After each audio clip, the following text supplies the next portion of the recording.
Coucou les jolis cœurs, aujourd'hui on se retrouve pour un point lecture. Il y a eu deux abandons. Il y a un livre que je n'ai plus, je ne saurais même pas donc vous expliquer vraiment peut-être brièvement. Je vais d'abord vous parler de Broadway Limited, un dîner avec Cary Grant de Malika Ferjouk aux éditions Medium Plus. Voilà. Je viendrai également vous parler de Carabosse, la légende des 5 royaumes, de Michel Honaker aux éditions Flammarion. Je viendrai ensuite vous parler du roman L'irrésistible histoire du café myrtille de Marie Sims aux éditions Pocket. Et brièvement, parce que c'est un tome 2, je vous parlerai des carnets de l'apothicaire de Itsuki Nanao. Alors, on va commencer par le tome 1, qui a malheureusement été un abandon, mais j'ai lu au moins 200 pages. 200 pages, alors qu'est-ce que ça raconte? On se retrouve en automne 1948, et en fait, un soir, arrive Jocelyne à la pension. Et en fait, il y a une erreur, parce que Jocelyne, il est parisien, il est français. Et en fait, quand il arrive à New York, on le prend pour une demoiselle à cause de son prénom. Et donc, il arrive là, il dit, mais non, non, non, il fait, on m'a donné cette information, que je pouvais venir à la pension Giboulet. Voilà, j'ai des cours de piano à prendre, j'ai des stages à faire, etc. Donc, c'est l'adresse qu'on m'a donnée, mais en fait, évidemment, au téléphone, quand on a pris son nom et qu'on a entendu Jocelyne Brouillard, on s'est dit Jocelyne, ici c'est le nom d'une femme généralement. Donc finalement, ce sont des pensions, donc c'est toujours pension pour filles, pension pour garçons. Et du coup, les deux sœurs qui sont directrices, elles décident de le garder pendant quelques jours. C'est quand même l'hiver, il fait quand même très moche. Et en fait, très vite, elles vont découvrir qu'il a vraiment un talent d'artiste au niveau du piano. Donc, elles continuent pendant encore un bon mois à lui laisser une place, mais il ne devra pas passer par le corridor des filles, etc. Alors, il y a cette ambiance d'après-guerre qui est très agréable, où on voit que les gens ont envie de s'épanouir. Elles sont toutes des artistes. Les filles, il y en a une qui veut devenir actrice, une autre qui veut devenir chanteuse, une autre ballerine, etc. Et elles ont toutes leur histoire, leurs petits secrets, mais en même temps, c'est mignon, c'est doux, c'est très facile à lire, si ce n'est que l'écriture est facile à lire, mais il y a trop de références par page des artistes de l'après-guerre de 40-45. Du coup, moi, à part quelques-uns comme Fred Astaire, mais le reste, j'étais complètement paumée. Et du coup, ça m'agaçait, en fait, de retrouver à chaque page, évidemment, ce sont des artistes, donc on parle énormément d'artistes, mais à chaque fois, toutes les pages, donc voilà, j'ai été jusque 200 pages parce que j'aimais bien l'histoire, enfin, voilà, j'aimais bien l'histoire, les personnages, l'ambiance, c'était super chouette. Mais voilà, j'ai pas pu aller plus loin à cause de toutes ces références. Donc c'est dommage. Ça pourrait peut-être plaire à ceux qui s'y connaissent un peu plus en musique, mais vraiment de l'après-guerre, quoi. Musique, danse, etc. Parce qu'il y a énormément de références. Voilà, du coup, après dans ma pile à lire, j'avais mis un livre fantastique qui est donc Carabosse, la légende des 5 royaumes de Michel Honaker aux éditions Flammarion. Alors ici, clairement, le livre, il va reprendre le conte de Charles Perrault, qui est La Belle au bois dormant. Parce que tout le monde l'appelle Maléfique, mais en fait, son nom c'est Carabosse à la base. Et ici, on va se retrouver avec le comte de Vitupéry qui vit dans un manoir, mais vraiment à l'extrémité du royaume avec ses 2 filles, avec Cara et comment elle s'appelle, son autre sœur? Attendez, Léonore. Léonore et Cara. Alors Cara, elle a toujours eu cette tendance un peu mystérieuse. Elle a toujours bien aimé être au contact des arbres, de la nature, des rivières, etc. Tandis que Léonore, elle apprenait le chant, elle apprenait des poèmes, etc. Et elles ont vécu là un petit peu toutes les deux, un peu reculées finalement de toute société. Et un jour, en fait, le prince, qui sera le futur roi quand il trouvera sa reine, il s'aventure parce qu'il est en train de conquérir une terre de son royaume, mais où il y a des dongles qui sévissent. Alors les dongles, ce sont des êtres un peu particuliers, des êtres pas très gentils, barbares, etc. Et donc il veut les éradiquer. Et en allant de ce côté-là, à un moment donné, il y a le vent mauvais, qui est un genre de vent magique qui vient, qui met vraiment beaucoup de neige, etc. Et du coup, ils n'ont plus qu'une seule chose, c'est d'aller s'abriter dans le manoir qui voit, où il y a la lumière, donc ils sont attirés par cette lumière. Et du coup, ils décident d'aller dans ce manoir où ils sont accueillis plutôt sympathiquement. Le comte est très gentil et directement, Cara, elle voit directement le prince et elle en tombe amoureuse directement. Et du coup, elle vient et elle se montre, elle fait une danse avec des fuseaux, etc. Très gracieux, mais il faut savoir que Cara, elle a une bosse dans le dos. Du coup, même si elle est jolie, etc., la bosse lui donne un côté très quasimodo et voilà, et aux yeux des gens, pas très beau. Et du coup, après arrive Léonore qui fait un poème, qui chante avec sa belle voix, et le prince est envoûté. Alors, comme il y a encore des guerres avec les dongles et tout, le prince propose, pour remercier le comte de Vitoupéry, de ramener ces deux jeunes filles dans le royaume où elles seront bien plus en sécurité et elles seront à leur aise, elles auront leur chambre, etc. sans problème. Et il n'y a que Léonore qui accepte en fait, et Carabosse elle n'accepte pas. Voilà, et du coup, elle voit bien aussi Cara, parce qu'on l'appelle pas Carabosse tout de suite. Cara, elle voit bien que le prince n'a Dieu que pour sa sœur. Donc voilà, il la laisse partir. Et puis voilà, je vais pas tout vous raconter non plus, mais c'était particulier. C'est vraiment particulier. Ne vous attendez pas à du Disney. Donc, vous savez, comme je peux en lire, vous voyez ce que je veux dire. On est dans quelque chose ici d'un peu glauque, d'un peu des fois un tout petit peu malsain, de sombre aussi, de gothique, j'ai envie de dire. C'est particulier. Bon, il y a beaucoup de féerie également, parce qu'on va rencontrer des fées. Et voilà, c'est La Belle au bois dormant. Donc, j'avoue qu'un vrai conte comme ça, c'est une réécriture, mais qui est très très bien faite. Du vrai conte, parce que les vrais contes, ils sont pas jolis jolis, on le sait très bien, beaucoup de morale derrière, mais il y a aussi beaucoup de choses pas très, des fois, ouais non, pas très jolies. Donc voilà, j'étais assez surprise, c'était facile à lire. J'avoue que le lire en hiver comme ça donne encore plus l'ambiance, un peu plus dense, vous voyez, etc.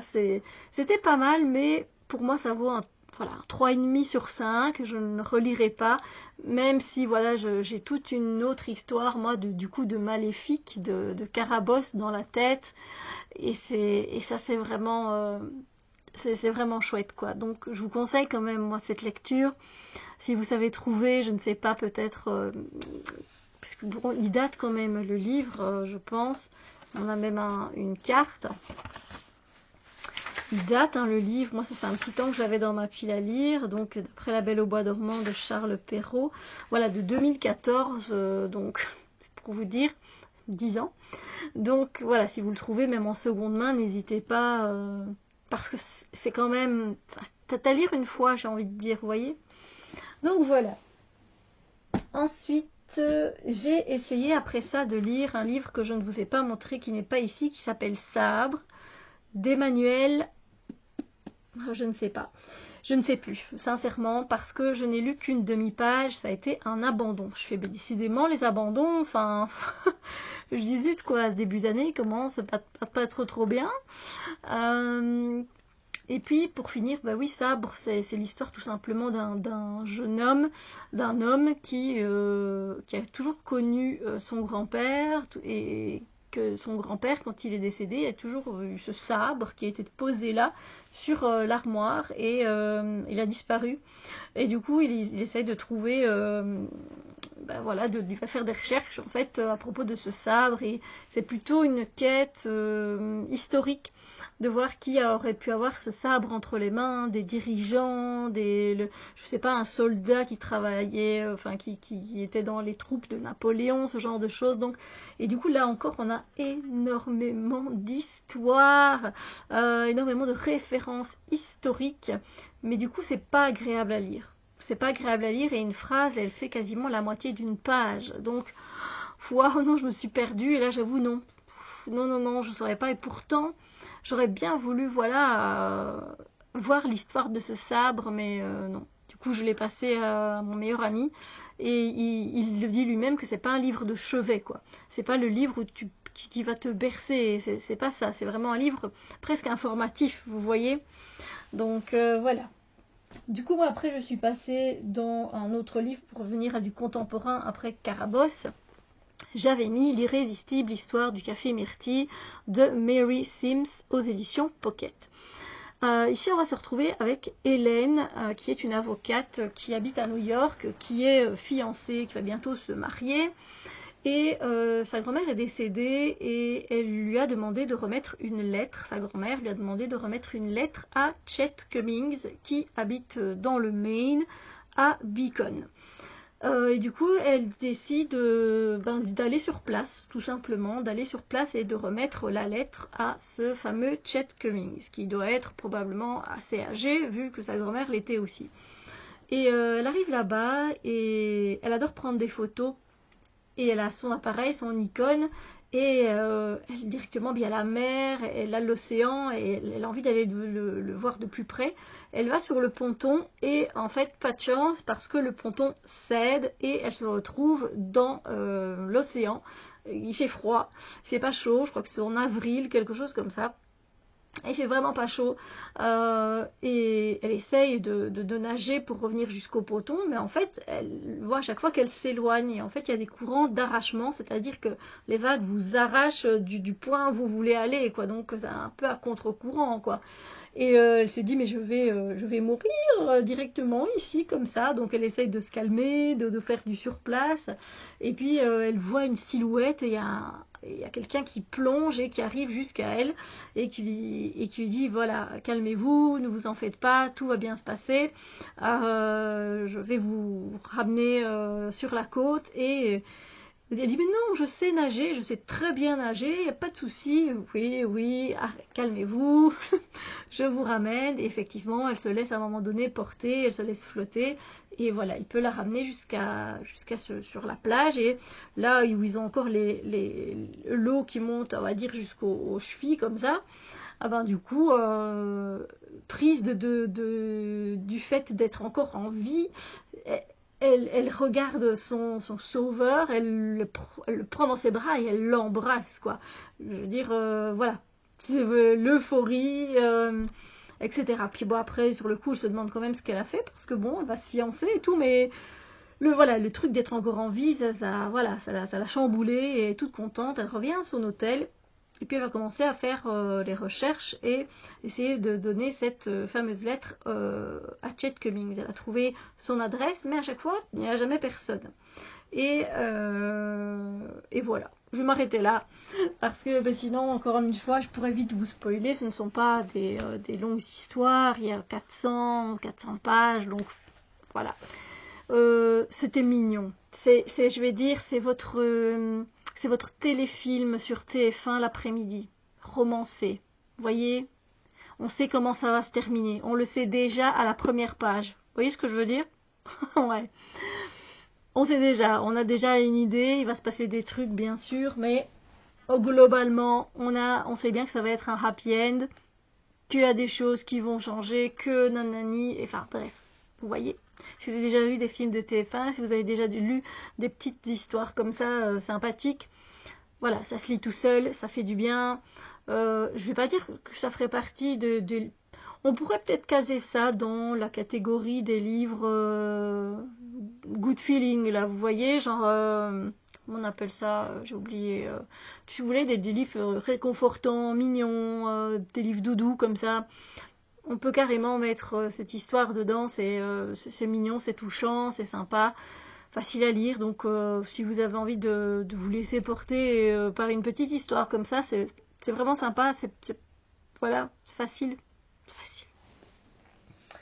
Et après, ben, voilà, je me suis dit, ben zut, c'était un dimanche, j'avais terminé ça l'après-midi, je me dis, qu'est-ce que je vais lire au soir? Alors j'avais mon livre d'après qui était prêt, mais j'ai pas envie de lire ça, parce que ben, vous savez bien que j'ai eu un coup de cœur pour Les Carnets de l'apothicaire, pour le premier tome de Itsuki Nanao aux éditions Kiun. Du coup, ben, j'ai entamé le tome 2, mais en fait, je l'ai lu en une soirée, quoi. Voilà, j'étais dans mon lit, je l'ai terminé et j'aime toujours autant. Voilà, ça reste un petit coup de cœur, franchement, et j'ai toujours envie de savoir ce qui s'y passe. Voilà, on est au palais de l'empereur, il y a les concubines, il y a des petites histoires, et elle, avec ses connaissances sur les plantes, etc., elle essaye toujours de démêler, de voir ce qui se passe. Mao Mao, elle a plus de caractère aussi dans celui-ci, ça c'était appréciable. Moi, je trouve ça vraiment sympa. Du coup, il y a le 3 hein, que j'avais pris directement, et j'ai bien fait de le prendre. Je regarde où il est. Où es-tu? Ah, là-bas. Et bientôt, je vais me commander le 4. Voilà, parce que ouais, on a envie de savoir. Les histoires, ça se lit vraiment très très vite. Donc voilà, il y a des personnages qui viennent se rajouter. Et je trouve ça vraiment chouette. Franchement, je suis tellement contente d'être conquise au moins par un manga. Mais bon, voilà. Voilà. Du coup, c'en est tout pour le point lecture. Et pour moi, évidemment, c'est un 5 sur 5, celui-ci. Et celui-ci, c'est un bon 4 sur 5. Donc, il y a eu de tout. Si vous êtes en mode référence, n'hésitez pas. Franchement, j'ai tellement aimé les personnages et l'ambiance que j'aimerais tant y retourner, mais j'arrive pas avec les références. On voit en fait là où le livre c'est, où je me suis arrêtée. Enfin, attendez, vous verrez peut-être pas bien, mais quand on prend le livre comme ça, non. Ça le fait plus. Mais voilà, j'étais tellement loin. J'avais déjà bien avancé, mais voilà, si c'est votre truc, les artistes, comédie musicale, ou les américaines, elles sont là en train de découvrir un monde d'artistes, etc. Voilà. Et à New York, si vous avez envie plutôt d'un conte, mais vraiment d'un vrai conte, allez sur Carabosse. Si vous voulez plutôt une petite histoire sympa sans prise de tête, toute mimi, allez vers l'histoire l'irrésistible histoire du café Myrtille. Et puis si vous voulez tester un manga avec on est au palais avec des concubines et avec des histoires de poison et elle déguste aussi, elle est la goûteuse. Voilà, n'hésitez pas. Voilà, n'hésitez pas non plus à me dire, vous, ce que vous lisez pour le moment, ça me fera vraiment plaisir. Je vous fais de gros bisous lumineux, prenez soin de vous et à bientôt.